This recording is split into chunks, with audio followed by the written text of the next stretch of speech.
Segera download Quran Tadabbur, dia meraih tafsir kebaikan. dalam genggaman Contoh, Anda. bulan Ramadan adalah bulan Al-Quran.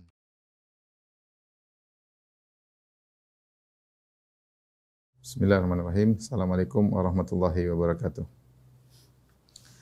Alhamdulillahi ala ihsanih wa syukru lahu ala taufiqihi wa amtinani. Asyhadu an la ilaha illallah wahdahu la syarika lahu ta'ziman li sya'nih wa asyhadu anna Muhammadan abduhu wa rasuluhu da'ila ridwanih. Allahumma salli alaihi wa ala alihi wa ashabihi wa ikhwani.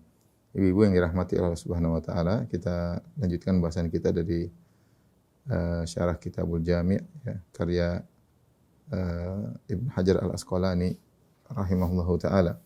Kita masuk pada hadis tentang adab, hadis yang kelima tentang adab-adab bermajelis. Wa an Ibnu Umar radhiyallahu anhuma qala, dari Ibnu Umar radhiyallahu anhuma dia berkata qala Rasulullah sallallahu alaihi wasallam, Rasulullah SAW bersabda, la yuqimur rajulu rajula min majlisihi thumma yajlisu fihi walakin tafassahu wa tawassa'u, muttafaqun alaih. Ibnu Umar berkata, Rasulullah SAW bersabda, janganlah seorang memaksa saudaranya berdiri dari tempat duduknya agar ia dapat menempati tempat duduk saudaranya tersebut.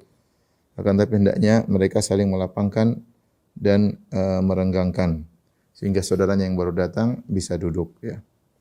Ini adalah adab yang berkaitan antara orang yang terlambat datang dengan orang yang lebih dahulu duduk di majelis. Majelis di sini adalah majelis umum yang merupakan majelis kebaikan, baik majelis solat Jumat atau majelis solat Id atau majelis pengajian, ya, semua majelis yang merupakan majelis kebaikan, bukan majelis-majelis kemaksiatan seperti majelis bioskop atau majelis yang lainnya. Ya. Kalau majelis-majelis yang kemaksiatan hendaknya dia pergi meninggalkan majelis tersebut dan kalau perlu mengajak orang untuk keluar dari majelis tersebut. Tapi hal ini berkaitan dengan majelis-majelis yang syar'i yang diperbolehkan secara syariat, ya, dan bersifat umum.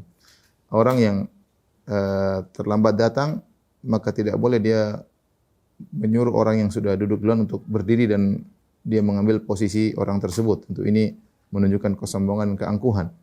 Ya, siapapun dia tidak boleh demikian. Ini Islam punya aturan, yang duluan datang dia yang lebih berhak.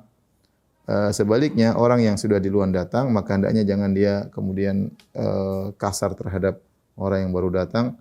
Dia hendaknya melapangkan, yaitu merapat agar ada ruang yang cukup buat orang yang terlambat datang. Jadi inilah adab yang berkaitan dengan orang yang duluan datang dan orang yang terlambat datang, ya. Terlambat datang. Ya.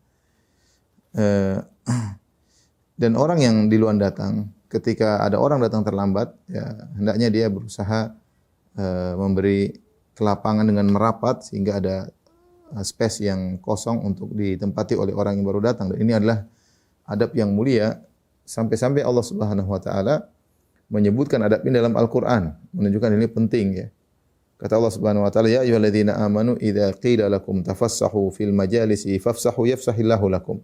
Wahai orang yang beriman, jika dikatakan kepada kalian tafassahu, berilah kelapangan, ya, di majelis-majelis, ya, yafsahillahu lakum. Fafsahu, maka berilah kelapangan, yafsahillahu lakum, Allah akan memberikan kelapangan kepada kalian.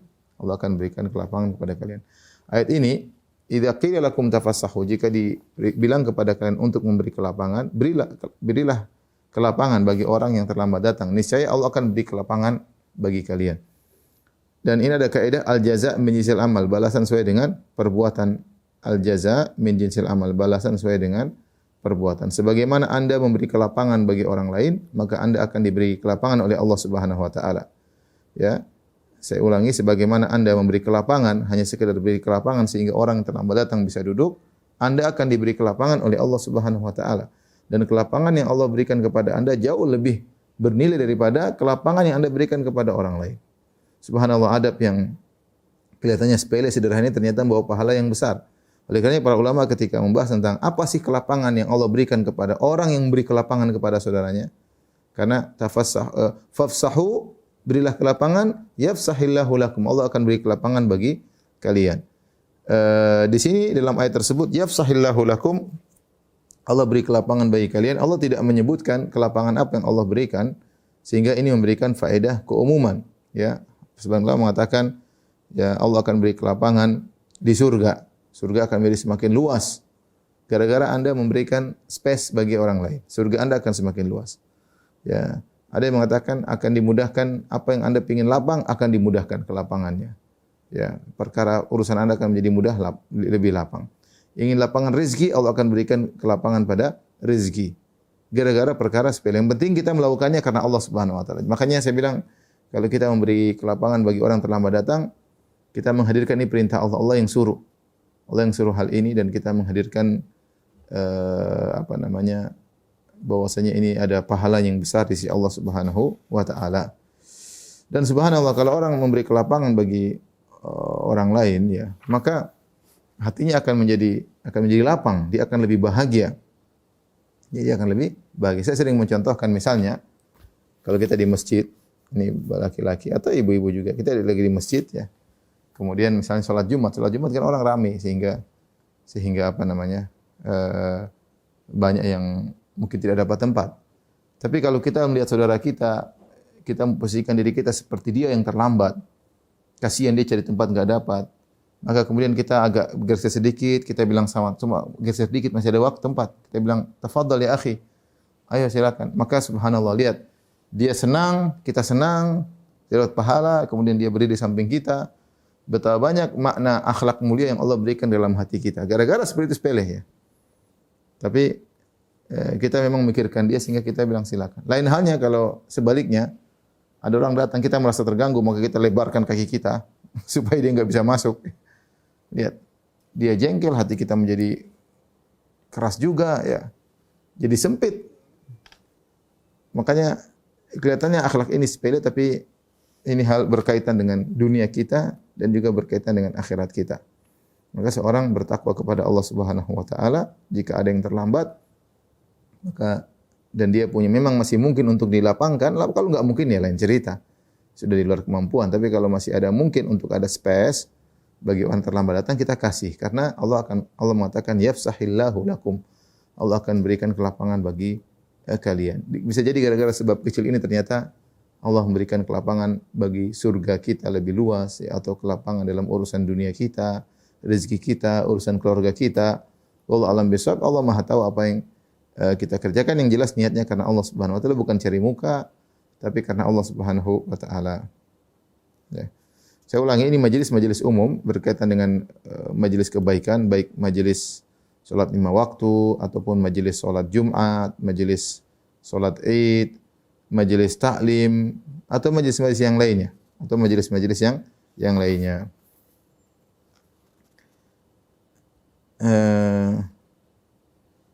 Sampai Syekh Utsaimin rahimahullahu taala ketika berbicara tentang orang tidak boleh la yuqimur rajulur rajula, tidak boleh seorang mendirikan orang lain yang terlambat datang suruh pindah baru dia tempati posisinya. Ini berlaku pada siapapun, tidak boleh meskipun Anda mungkin adalah pejabat ya, kalau dia sudah duluan di majelis-majelis kebaikan tidak boleh Anda bilang minggir. Tidak sopan ya. Tidak boleh seperti itu ya. Tidak boleh. Itu menunjukkan keangkuhan. Ya. Suruh pindah kemudian dia yang duduki ya. Karena sebagian orang seperti itu ya, ada keangkuhan, kemudian sudah terlambat datang, tidak beradab ya. Kemudian asal suruh pindah kemudian dia tempati. Ini tentunya adalah hal yang menunjukkan perangai yang rendah ya, akhlak yang rendah, menunjukkan keangkuhan yang besar dalam dadanya. Bahkan Syekh Al-Utsaimin rahimahullahu taala, Ibnu Utsaimin rahimahullahu taala menyebutkan kalau ada anak-anak yang mereka mumayyiz, artinya mereka sudah bisa dikasih tahu, kemudian mereka pergi sholat dan mereka di saf pertama. Saf pertama ujung, bukan di belakang imam baris. Kalau belakang imam baris hendaknya jangan ya, karena yang di belakang imam harus yang ngerti tentang fikih salat. Siapa tahu imamnya batal maka dia bisa gantikan. Tetapi kalau posisi saf anak-anak datang di luar di sebelah kanan, ujung kanan saf pertama, ujung kiri saf pertama, maka tidak boleh ada orang datang kemudian kamu belakang, om di depan. Enggak boleh. Syekh Utsaimin melarang, itu tidak boleh karena dia lebih berhak, dia lebih dahuluan mendapat tempat tersebut. Maka tidak boleh seorang menyuruh dia ke belakang menggantikan posisinya. Ini dampaknya buruk. Pertama dia menyelisihi dalil ya, bahwasanya anak itu lebih dahulu punya hak untuk di saf pertama. Yang kedua, menimbulkan kebencian sang anak terhadap masjid, ya, karena dia merasa dizolimi, ya, dizolimi bagaimana kemudian orang ini mengambil posisi saya, ya, ini tentunya tidak baik, ya. Ini seorang yang datang terlambat hendaknya beradab. Timbul pertanyaan, bagaimana kalau kita datang, kita terlambat dan kita tidak ingin ngambil tempat orang. Tahu-tahu orang yang di luar memberi posisi pada kita. Dia mengatakan, misalnya saya datang, Ustaz sini Ustaz. Enggak. Ustaz sini loh Ustaz. Dia ambil tangan kita, suruh duduk tempat dia. Ini pernah dilakukan kepada Ibnu Umar radhiyallahu ta'ala anhuma, ya. Dan Ibnu Umar tidak mau, ya. Ibnu Umar datang terlambat satu hari. Ibnu Umar radhiyallahu anhuma yang dia meriwayatkan hadis ini. Ya, dia yang meriwayatkan hadis ini, dia terlambat suatu majelis. Maka para hadirin berdiri meminta beliau untuk duduk di posisi mereka karena mereka hormat terhadap Ibnu Umar, sahabat. Namun Ibnu Umar tidak mau mengambil tempat duduk mereka, ya. Ini karena sikap wara' beliau, ya. Tapi apa namanya? Karena apa? Karena khawatir orang itu ngasih kita tempat karena enggak enak misalnya. Dia sudah nyaman duduk di situ dengar pengajian, tahu-tahu kita datang dia enggak enak. Aduh, masa Ustaz berdiri saya duduk. Sini Ustaz ya. Kalau kita lihat dia menawarkan, itu hak dia sih, dia mau kasih kita terserah dia. Tapi kalau ada kesan bahwasanya dia karena enggak enak, ya, maka jangan kita terima. Mending enggak usah. Dan dalam kaidah bahwasanya hadiah kalau dikasihkan kepada kita karena enggak enak, kita enggak boleh terima. Kita enggak boleh terima, ibu-ibu. Contoh, misalnya apa namanya? Misalnya kita lagi lewat tetangga kita lagi makan durian. Misalnya, yang paling enak apa? Durian, ya, makan durian. Atau makan kue lah. Terus kita lewat. Terus dia enggak enak lihat kita lewat, ayo makan. Kita tahu ini dia basa-basi atau tidak. Kalau kita tahu dia basa-basi, jangan kita langsung mampir dengan pedenya. Oh, kebetulan, langsung datang ikut makan, enggak boleh. Itu namanya dia terpaksa enggak enak karena masa kita lewat dia enggak nawarin kita. Kalau kita tahu itu kesan enggak enak, enggak usah. Enggak boleh. Karena kita tahu dia memberikan hadiah makanan kepada kita durian tersebut karena enggak enak kepada kita. Kalau orang beri hadiah, dia harus dengan lapang dada, dengan ridha, baru kita terima. Nah, kalau dalam kondisi seperti itu, kita lewat aja, oh makasih, syukron, makasih gitu. Kalau ternyata dia keluar, dia balik, ayo, itu baru berarti dia benar-benar memberi dengan keridhaan. Buktinya dia berdiri, kemudian dia ambil tangan kita, dia ajak ke tempat dia, itu baru. Tapi kalau kita lewat, kita bilang makasih, syukron, dia bilang alhamdulillah. Makanya kita jangan pede aja, begitu tahu langsung datang, ya. Oh sebentar. Makan durian sebentar, saya panggil anak istri saya dulu, malah manggil anak, manggil istri, makan durian, ngabisin durian dia, ya. Ini tidak boleh. Jadi kalau kita tahu orang berikan hadiah kepada kita karena tidak enak, jangan diterima. Jangan diterima karena namanya pemberian harus ridha, harus apa? Ridha. Sama, ketika kita datang terlambat, ada orang nawarin tempat buat kita, kesannya itu karena tidak enak sama kita, maka kita jangan. Tapi kalau benar-benar dia maksa, enggak apa-apa Ustaz sini saat ini saya enggak apa kok. Saya biasa kok misalnya atau gimana. Ya udah enggak apa-apa, agar menyenangkan hati dia kita terima, ya. Tapi kita lanjut pada hadis berikutnya, hadis yang ke-6 tentang anjuran menjilati jari sesudah makan. Anjuran menjilati jari sesudah makan. Ini berkaitan adab makan. Wa an Ibni Abbasin radhiyallahu ta'ala anhuma, dari sahabat Ibnu Abbas radhiyallahu anhuma, sepupu Nabi sallallahu alaihi wasallam, qala, beliau berkata, qala Rasulullah sallallahu alaihi wasallam bersabda, "Idza akala ahadukum ta'aman fala yamsah yadahu hatta yal'aqaha aw yul'iqaha." Jika salah seorang dari kalian makan makanan, maka jangan dia bersihkan dulu, ya, dengan tisu atau dengan air, ya. Hatta yal'aqaha, sampai dia jilat, atau yul'iqu, atau dia jilatkan kepada istrinya atau kepada anaknya, ya, kepada orang lain. Muttafaqun alaihi, hadis riwayat Imam Bukhari, Imam Muslim. Hadis ini mengajarkan kepada kita adab yang penting, ya, yaitu hendaknya ketika kita makan makanan tersebut jangan kita sisakan. Ya, kecuali kita enggak kuat lagi, ya, dihidangkan terlalu banyak, ya. Kalau kita habisin perut kita sakit, ya, kalau kita habiskan tambah bikin penyakit, itu lain cerita. Ya, kadang-kadang orang menghidangkan kebanyakan sehingga kita enggak mampu menghabiskannya. Ya, kita enggak boleh maksa, karena maksa memberi mudarat kepada diri kita, ya. memberi mudarat kepada diri kita. Tapi ini kalau kita ngambil sendiri, takar sesuai dengan takaran yang bisa kita makan. Kalau kita sudah ambil, usahakan habiskan, ya. Di antara dua faedah kenapa kita harus habiskan. Pertama, kalau kita habiskan makanan, maka kita pasti makan keberkahan. Jadi ketika seorang makan, Allah turunkan keberkahan. Nah, keberkahan yang Allah turunkan itu, kalau kita makan keberkahan tadi, akan pengaruhi akhlak kita. Kita akan semangat beribadah. Karena kita makan sesuatu yang berkah. Kita semakin jauh dari maksiat. Kenapa? Karena kita makan sesuatu yang berkah. Jadi setiap kita makan ada keberkahan Allah turunkan. Tetapi masalahnya keberkahan itu di mana kita enggak tahu. Ya, kalau kita sisakan makanan bisa jadi keberkahan turun di tempat yang sisa tadi. Tapi kalau kita habiskan seluruhnya, maka dipastikan kita telah makan keberkahan.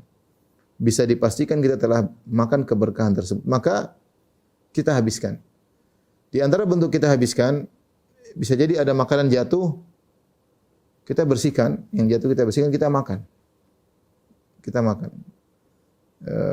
Makanya Nabi SAW berkata, "Idza waqa'at luqmatu ahadikum falyakhudha." Jika salah satu makanan kalian jatuh, maka ambillah.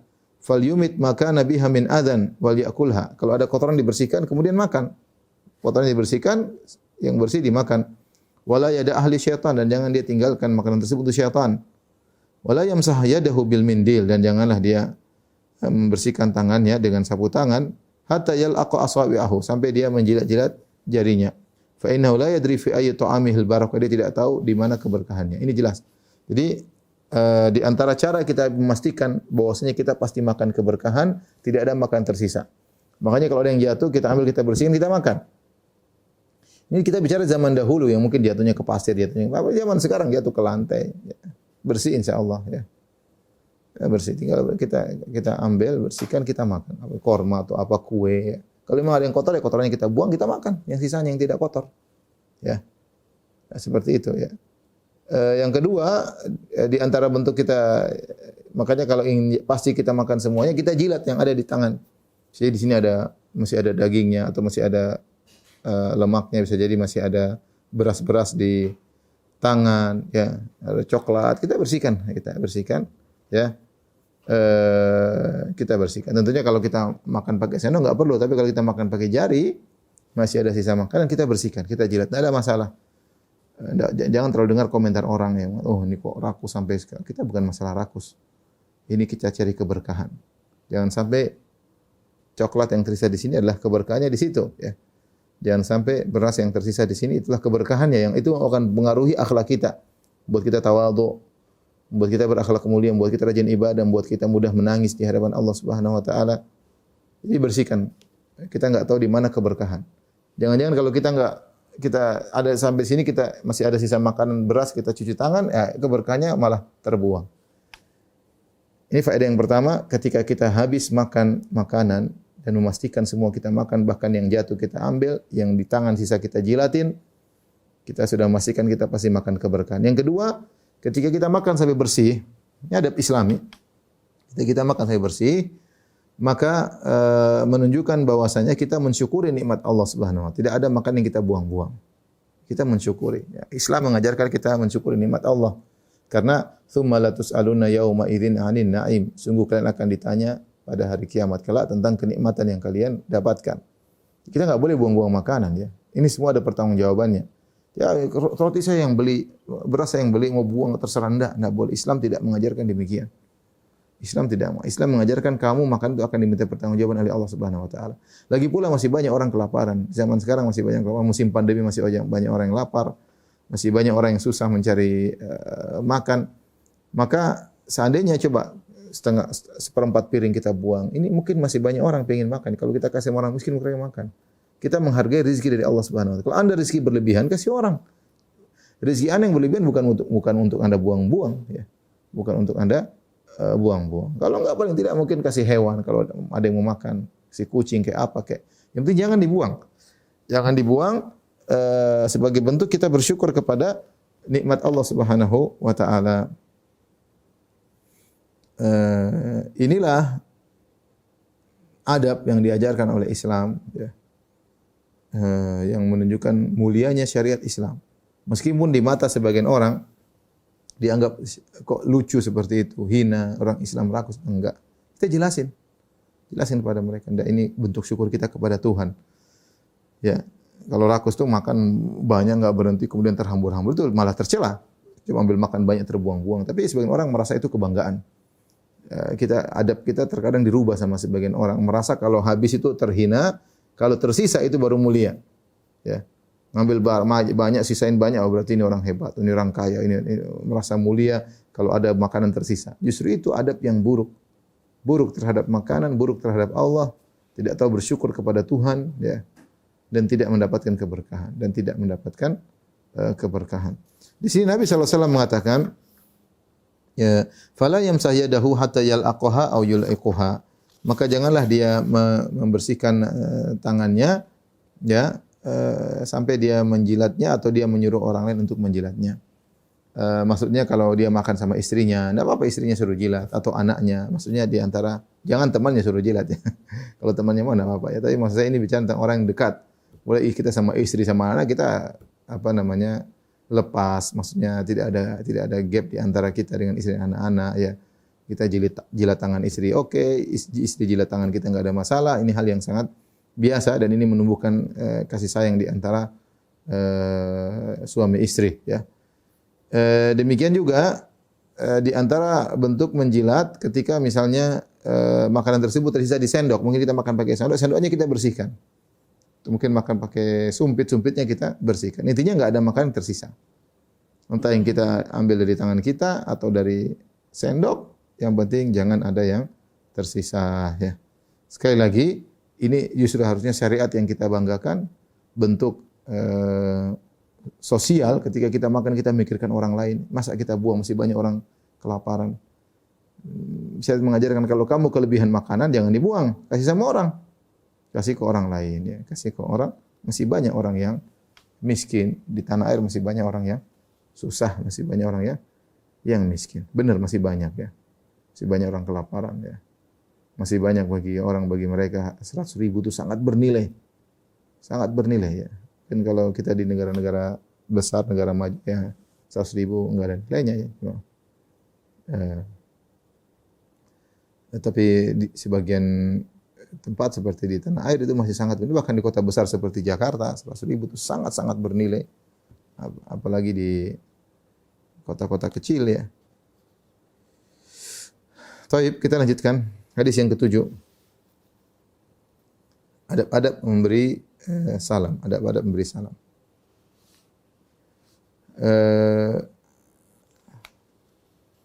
Dari Abu Hurairah radhiyallahu anhu, Rasulullah SAW bersabda, liyusallimis saghiru alal kabir.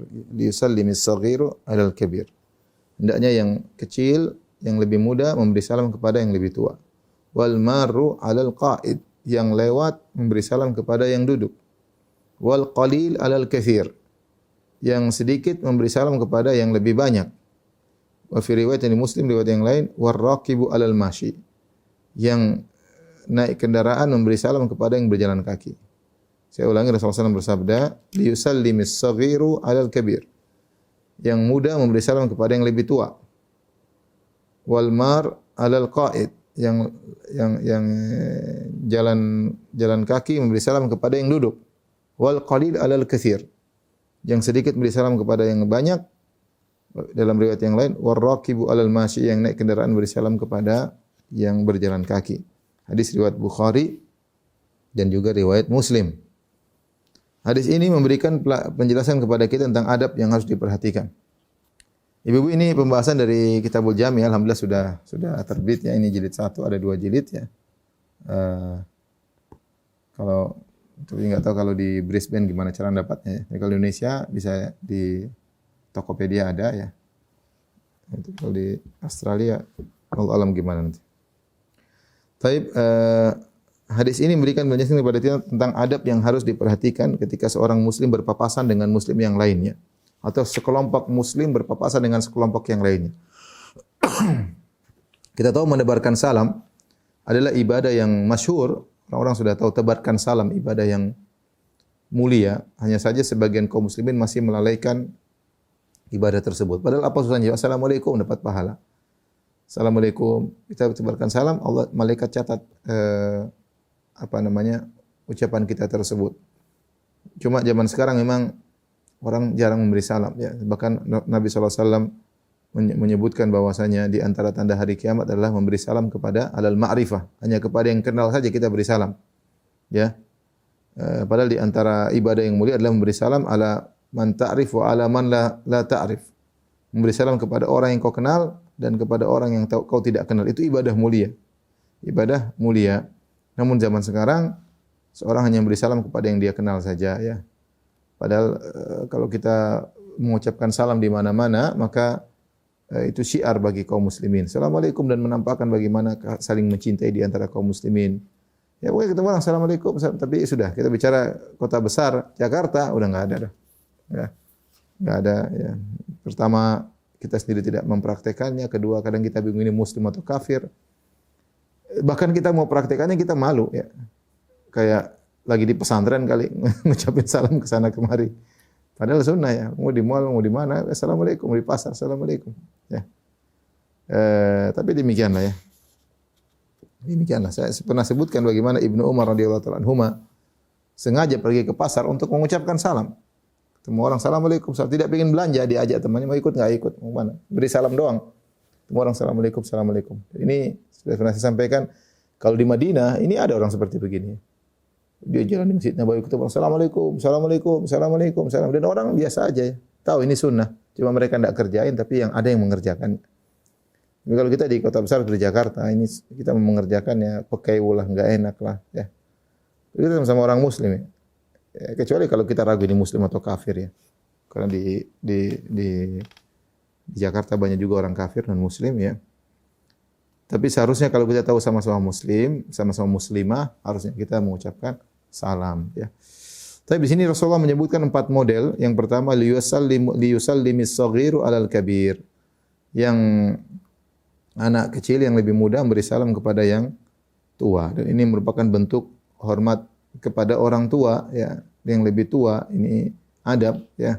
Kata Nabi sallallahu alaihi wasallam, "Laisa minna man lam yuwaqqir kabirana wa la yarham saghirana." Bukan dari golongan kami orang yang tidak menghormati yang lebih tua dan tidak sayang kepada yang lebih muda.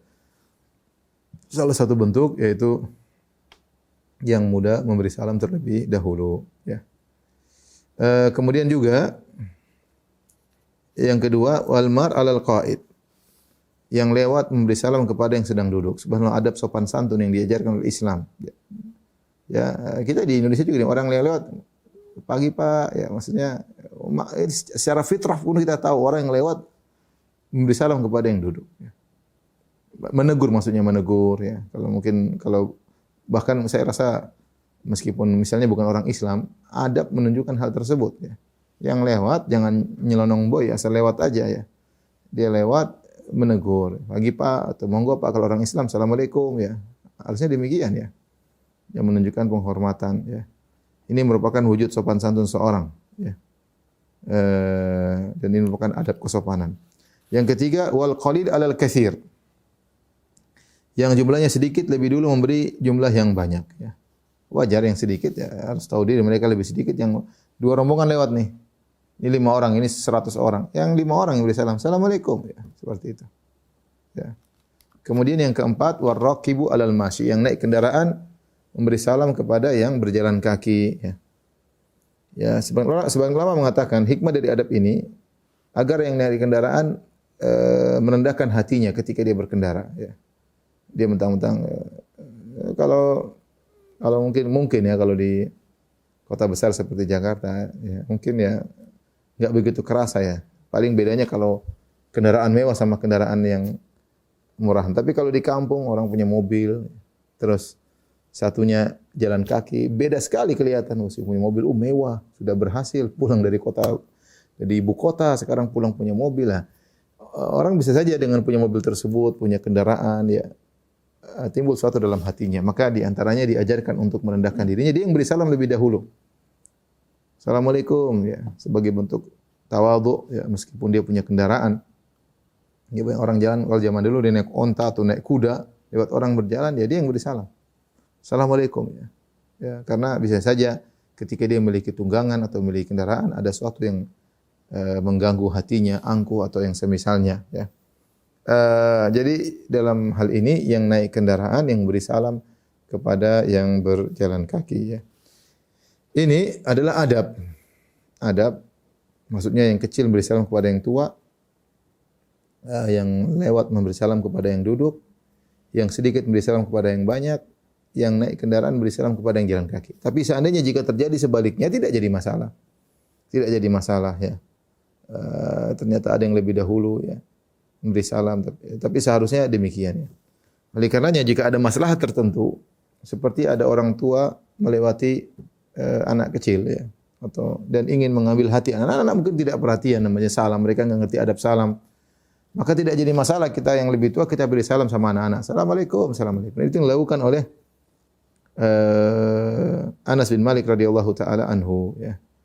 Dilakukan juga oleh Thabit Al-Bunani, ya. Jadi Thabit Al-Bunani kalau melewati anak-anak dia beri salam.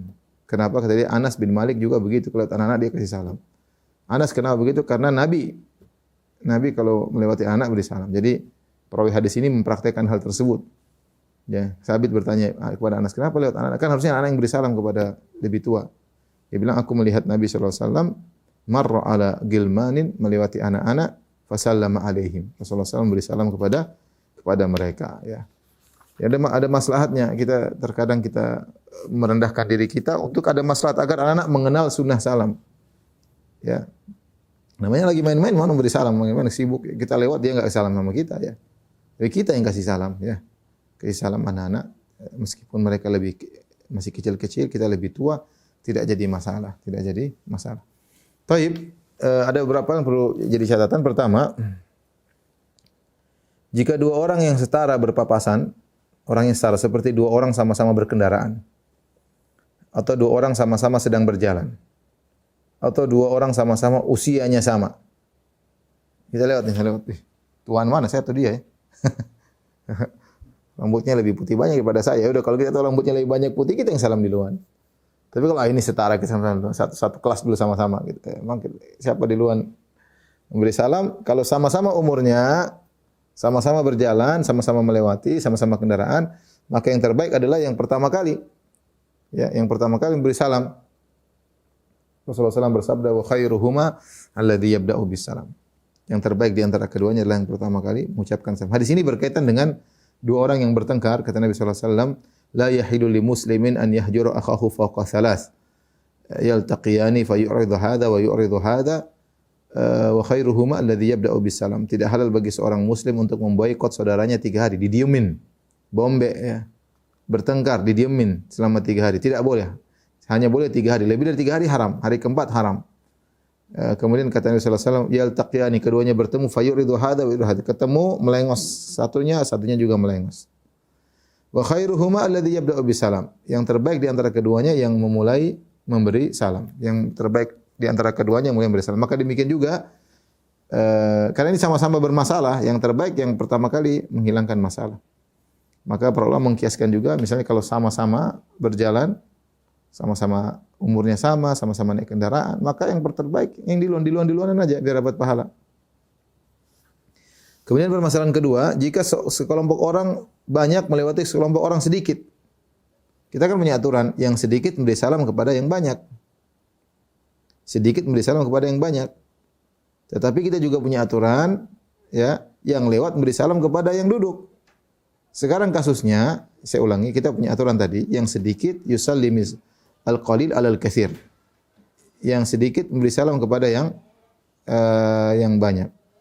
Tetapi ada aturan juga bahwasanya yang lewat memberi salam kepada yang duduk. Sekarang jadi masalah, yang lewat banyak, yang duduk sedikit. Mana yang kita dahulukan? Yang lewat banyak, yang duduk sedikit. Apakah yang sedikit ini memberi salam kepada yang lewat yang banyak? Ya. Karena sedikit memberi salam kepada yang banyak, ataukah yang lewat meskipun banyak memberi salam kepada yang duduk? Maka dalam ini ada bertentangan dua adab. Mana yang didahulukan? Apakah yang lewat memberi salam kepada yang duduk padahal yang lewat banyak, ataukah yang sedikit memberi salam kepada yang banyak padahal yang sedikit dalam kondisi duduk. Maka yang benar dalam hal ini bahwasanya yang beri salam tetap yang lewat. Memberi salam tetap yang lewat. Ya, ini pendapat Imam Nawawi rahimahullahu taala ya. Ya meskipun yang lewat lebih banyak, lebih banyak. Karena hal ini seperti mereka kiaskan seperti adab masuk rumah. Adab masuk rumah ya yang ngetuk pintu yang datang meskipun dalam rumah cuma satu orang yang masuk rumah mau masuk bertamu 1.000 orang tetap yang ngetuk pintu yang 1.000 orang ya. Jadi seorang yang duduk dia sedang di kawasannya gampangannya maka yang lewat itu yang memberi salam meskipun lebih banyak. Kemudian yang berikutnya, jika ada sekelompok orang yang saling lewat, ini 5 orang, ini 100 orang, ya, atau 1 orang lewat 5 orang, 1 orang lewat. Kan kita tahu kaidahnya yang sedikit memberi salam kepada yang banyak. Maka ketika 1 orang lewat banyak orang, di antara adab dia memberi salam kepada semuanya. Jangan dia mengkhususkan. Misalnya di antara 5 orang itu dia kenal si Joko. Joko, assalamualaikum. Padahal kan ada 4 orang yang lain. Ini adab kadang-kadang kita enggak perhatikan, ya.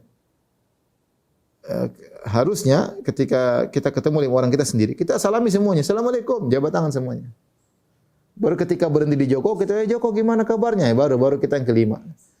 Jangan kita datang ini misalnya 1, kemudian kita langsung tertuju kepada Joko saja. Assalamualaikum, gimana kabar Joko? Ya ini yang lain yang 4 ini enggak pedulikan, ini enggak benar. Yang 4 tidak kita pedulikan, kita hanya menuju kepada si Joko. Yang lain enggak enak ini. Kita enggak beradab. Seakan-akan mereka 4 orang ini tidak dihargai, seakan-akan tidak dianggap ya. Maka kalau kita 1 orang atau kita sedikit orang, kita melewati banyak orang, saling lagi papasan, maka kita beri salam kepada semuanya. Assalamualaikum warahmatullahi wabarakatuh. Setelah kita beri salam semuanya, baru mungkin kita khususkan, Joko gimana kabarnya? Oke. Jangan langsung kita hanya ke Joko saja. Ini adab kadang-kadang tidak kita perhatikan. Itu benar. Kita sendiri merasakan kadang-kadang kita lewat, ada yang kita lagi bareng-bareng, ada yang beri salam, assalamualaikum. Ternyata dia langsung pandangannya menuju kepada teman kita. Dia sama sekali enggak melihat kita. Datang teman kita, seakan-akan kita sekitarnya lupa. Dilupakan, tidak dianggap sama dia. Ya mungkin itu spontanitas, dia spontan ketika melihat temannya langsung dia seharusnya adabnya dia beri salam kepada semua. Assalamualaikum. Kalau dia mau salami semua. Nanti dia khususkan kepada teman dekatnya itu untuk ngobrol lebih tidak jadi masalah. Tapi yang penting yang lainnya sudah disalami. Ini adalah bentuk adab dalam memberi salam jika sedikit ketemu dengan yang banyak. Taib yang berikutnya hadis ke-8 ya. Adab-adab memberi salam dalam rombongan. Adab-adab memberi salam dalam rombongan. Dari Ali bin Abi Thalib radhiyallahu ta'ala anhu beliau berkata, Rasulullah SAW bersabda, yujzi'u anil jama'ati idza marru an yusallima ahaduhum wa yujzi'u anil jama'ati an yarudda ahaduhum. Kata Nabi sallallahu alaihi wasallam, ini kalau rombongan ketemu rombongan, cukuplah bagi sekelompok orang jika melewati sekelompok yang lainnya agar salah seorang dari kelompok tersebut yang lewat memberikan salam. Begitu pula sebaliknya, cukup bagi yang disalami salah satu dari mereka yang menjawab. Misalnya 5 orang ketemu 5 orang. Tidak harus 5 orang ini, Assalamualaikum, rame-rame, tidak perlu. Satu saja memberi salam, mewakili, cukup. Assalamualaikum. Dan yang jawab juga tidak harus seluruhnya. Satu aja mewakili sudah cukup. Seandainya mereka rame-rame ke Assalamualaikum, boleh. Jawab rame juga boleh. Waalaikumsalam, rame juga boleh. Dan ini majelis kita banyak. Apalagi misalnya majelis jalan kaki. Kadang-kadang saya jalan kaki, olahraga pagi-pagi, ketemu dengan orang-orang banyak. Ya kita salam aja, Assalamualaikum, gitu. Misalnya saya berdua, saya sendiri yang beri salam sudah cukup. Mereka 5 orang ketemu orang-orang tua, 1 menjawab sudah cukup. Tidak harus semuanya menjawab. Seandainya saya dengan teman saya 2 orang langsung beri salam rame-rame dan mereka juga rame-rame juga boleh. Tetapi kalau masalah cukup 1 memberi salam dibalas 1 orang dari rombongan yang lain juga sudah cukup ya. Misalnya majelis sepeda juga lagi, majelis sepeda kemudian lewat Assalamualaikum sudah cukup, yang lain Waalaikumsalam sudah cukup. Ya. Sudah cukup, tidak harus semuanya. Ini adalah kemudahan ya, kemudahan dalam syariat ya, karena kan orang bilang kalau memberi salam yang dengar harus jawab ya, repot kalau semuanya wajib untuk menjawab, repot ya. Jadi Nabi mengatakan cukup 1 orang saja ya. Hadis ini maknanya demikian ya.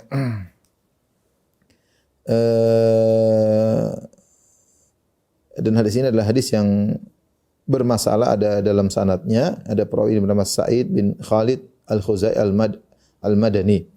Dia adalah perawi yang lemah, tetapi Syekh Albani rahimahullah membawakan hadis-hadis yang mendukung makna hadis ini jadi syawahid sehingga hadis ini naik derajatnya menjadi hadis yang hasan, bisa dijadikan hujjah. Ya. Hasan li ghairihi ya. Baik. Ini maksud dari pembahasan hadis tersebut. Tentunya seandainya semuanya jawab lebih baik. Seandainya semuanya memberi salam lebih baik, seandainya semua memberi jawab lebih baik, pahalanya lebih banyak. Tapi kalau satu memberi salam, satu menjawab mewakili, maka sudah cukup.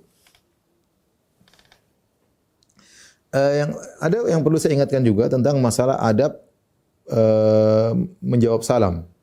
Kalau ada orang beri salam kepada kita, hendaknya kita jawab salam tersebut semisal ucapan dia, baik secara ucapan maupun secara kondisi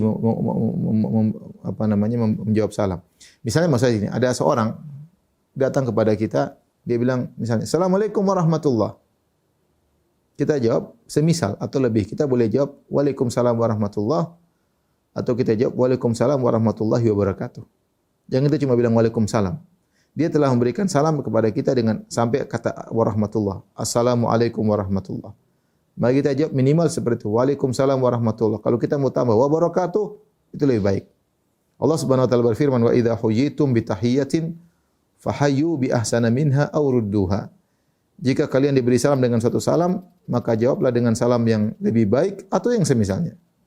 Jawablah dengan lebih baik atau semisalnya. Kalau dia bilang assalamualaikum, kita boleh jawab waalaikumsalam. Atau lebih baik kita jawab waalaikumsalam warahmatullah. Atau lebih baik lagi kita jawab waalaikumsalam warahmatullahi wabarakatuh. Tapi minimal kita jawab sesuai dengan salam dia. Kalau dia bilang assalamualaikum warahmatullah, dua pilihan kita. Kita boleh jawab waalaikumsalam warahmatullah, boleh juga waalaikumsalam warahmatullahi wabarakatuh. Kalau dia beri salam assalamualaikum warahmatullahi wabarakatuh, dia doakan kita nih. Selamatan bagi engkau, rahmat dan keberkahan bagimu. Wajib bagi kita menjawab semisalnya. Waalaikumsalam warahmatullahi wabarakatuh. Ini dari sisi salam dan jawab ya. Kemudian juga demikian juga dari kaifiyat ketika cara menjawab salam. Kalau orang tersebut memberi salam dengan senyuman ya, maka hendaknya kita juga menyalaminya, membalas salam tersebut dengan senyuman ya. Ya, kita berusaha membalas seperti itu atau lebih baik ya. Kalau dia salam dengan salam hangat, kita jawab dengan salam hangat ya.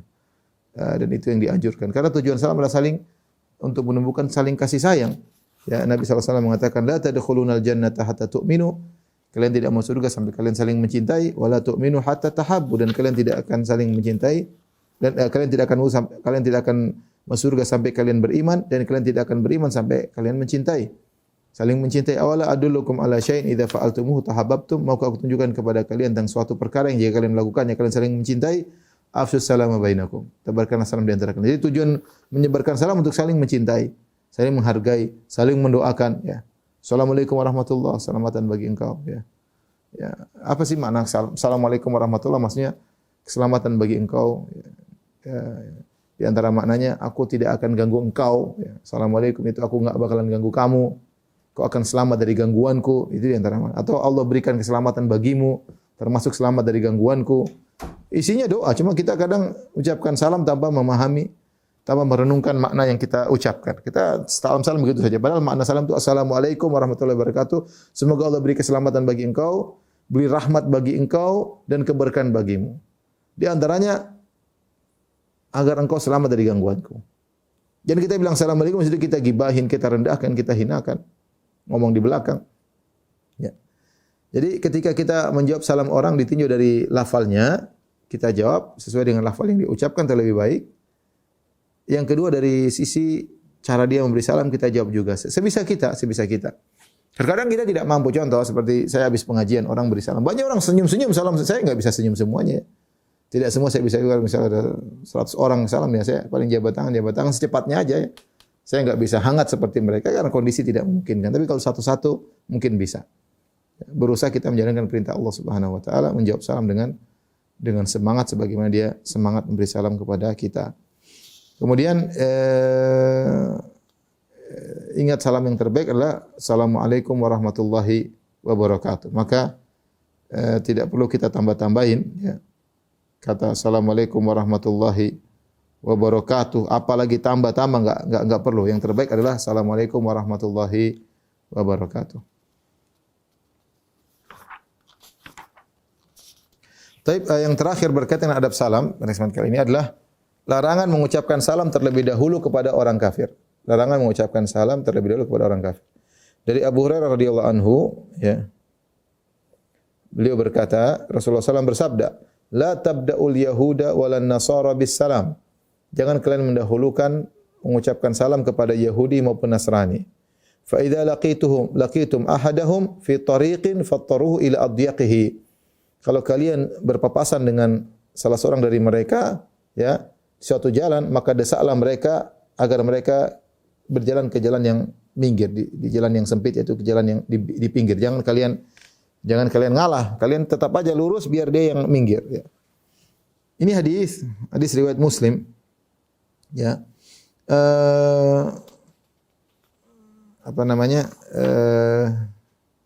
apa maksud hadis ini? Ya.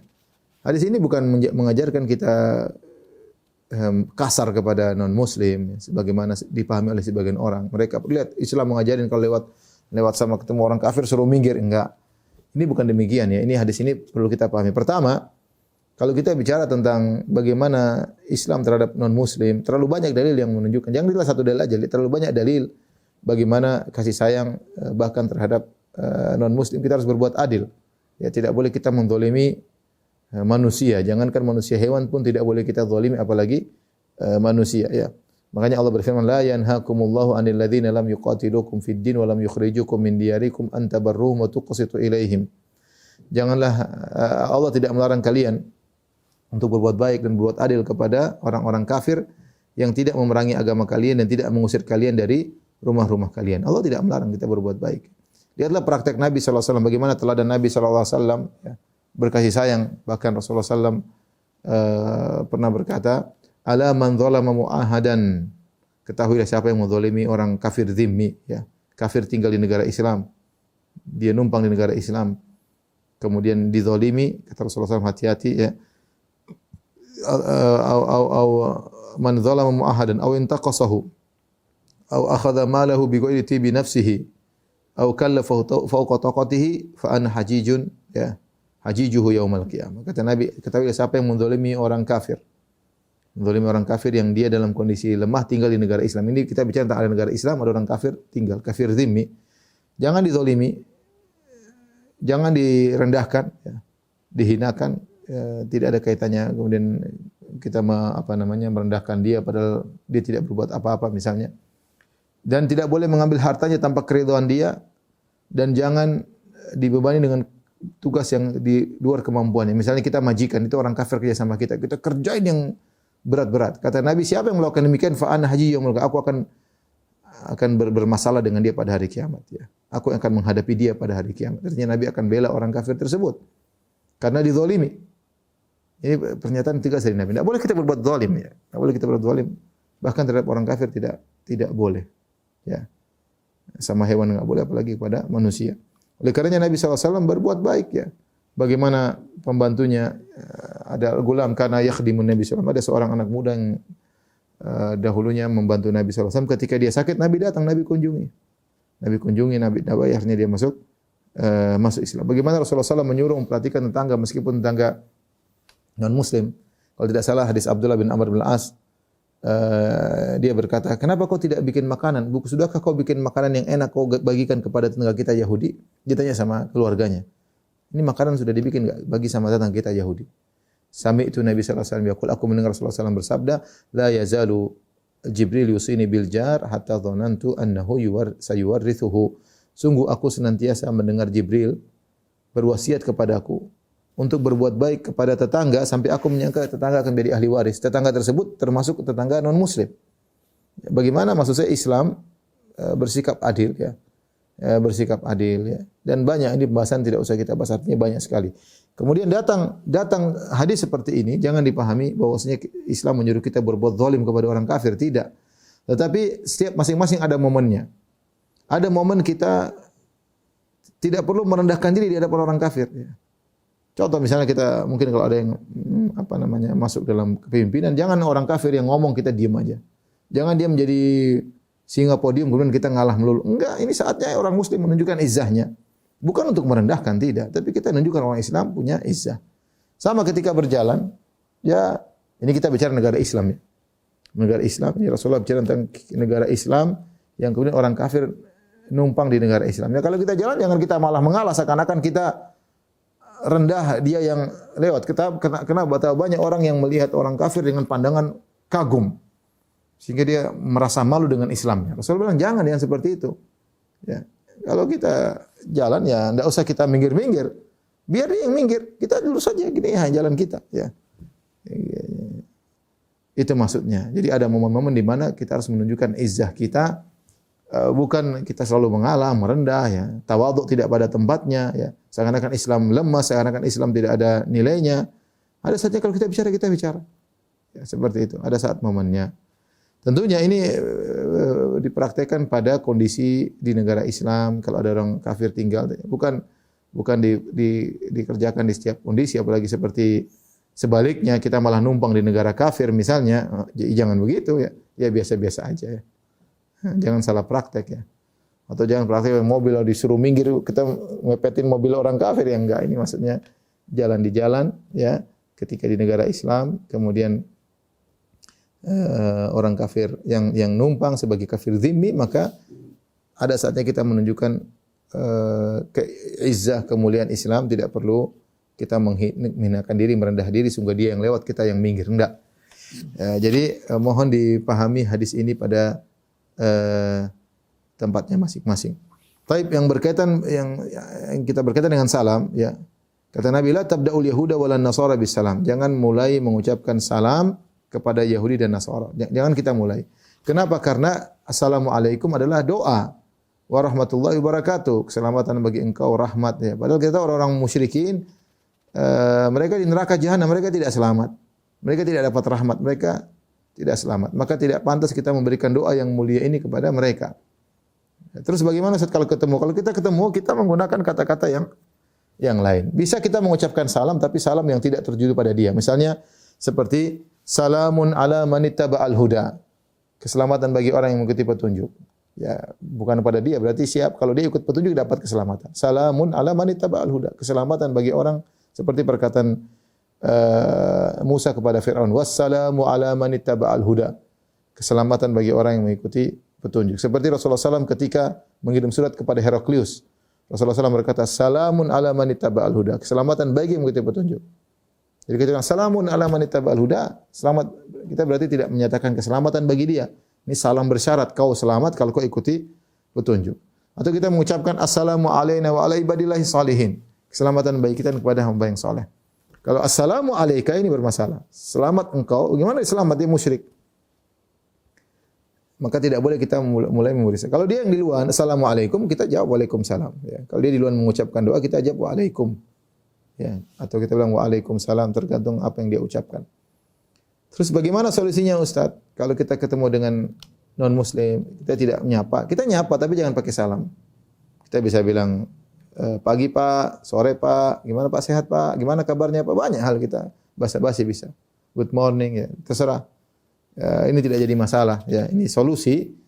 Tidak perlu kita bilang assalamualaikum. Kalau dia non muslim tidak boleh kita mendahului mengucapkan assalamualaikum warahmatullahi wabarakatuh kepada non muslim. Kalau dia ucapkan di luar kita balas. Wallahu a'lam bishawab. Demikian saja ibu-ibu yang dirahmati Allah Subhanahu wa taala, kajian kita insyaallah kita lanjutkan di kesempatan yang lain. Wabillahi taufiq wal hidayah. Assalamualaikum warahmatullahi wabarakatuh.